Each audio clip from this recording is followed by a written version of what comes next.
Hello guys, আসসালামু আলাইকুম। নতুন আরেকটি রেসিপিতে আপনাদের সবাইকে স্বাগতম।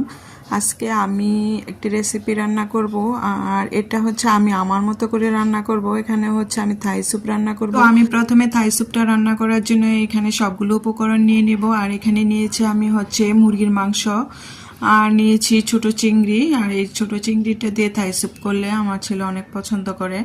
আর সাথে দিয়েছি টমেটো সস, দিয়েছি কাঁচামরিচ। কাঁচামরিচের আগাটা একটু কেটে দিয়েছি যাতে মানে পুরোপুরি ঝালটা না লাগে, মানে এটার ঝালটা একটু একটু করে লাগবে, খেতেও মজা লাগবে। এভাবে কাঁচামরিচটা কেটে দিলে খুবই মজা লাগে খেতে।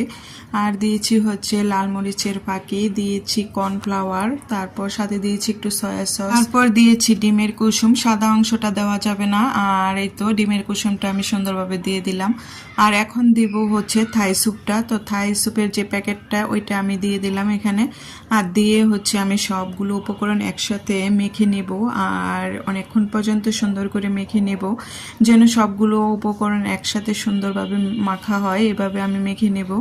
তো এই তো আমি কিন্তু সবগুলো মেখে নিয়েছি। আর মেখে নেওয়ার পরে আমি এই পর্যায়ে এসে কিন্তু এখানে আমি পানি দিয়ে দেব।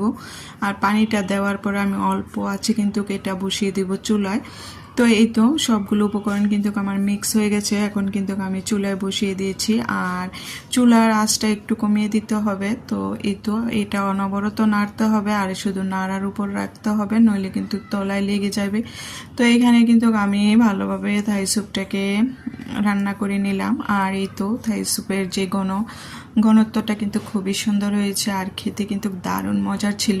আর এই তো আমার থাই স্যুপটা রান্না হয়ে গেছে। তো এই থাই স্যুপের কালারটা দেখে আমি নিজেই মুগ্ধ হয়ে গেছি, আর খেতে তো অনেক মজার ছিল। তো এই তো থাই স্যুপটা কিন্তু হয়ে গেছে।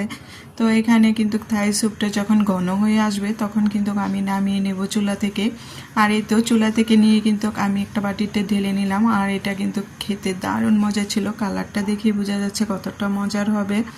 তো এভাবে থাই স্যুপটা রান্না করলে কিন্তু খেতে দারুণ লাগে। রেস্টুরেন্টের চাইতে এটা কোনো অংশ কম ছিল না, খুবই মজা ছিল খেতে। তো এখন কিন্তু আমি থাই স্যুপটাকে ভালোভাবে একটু পরিবেশন করব। আর এখানে আমি থাই স্যুপটা খাওয়ার জন্য কিন্তু এখানে নিব হচ্ছে কাঁচামরিচের পানিটা নিয়ে নেব, আর এটা ভিনেগার, তারপর সাথে হচ্ছে একটু কাঁচামরিচ কুচি দিয়ে নিয়েছি। এভাবে দিলে কিন্তু থাই স্যুপের সাথে খেতে দারুণ লাগে। আর এখানে সস নিয়েছি, সসের সাথে আর এই তো কাঁচামরিচের এই পানিটা খেতে কিন্তু দারুণ লাগে থাই স্যুপের সাথে।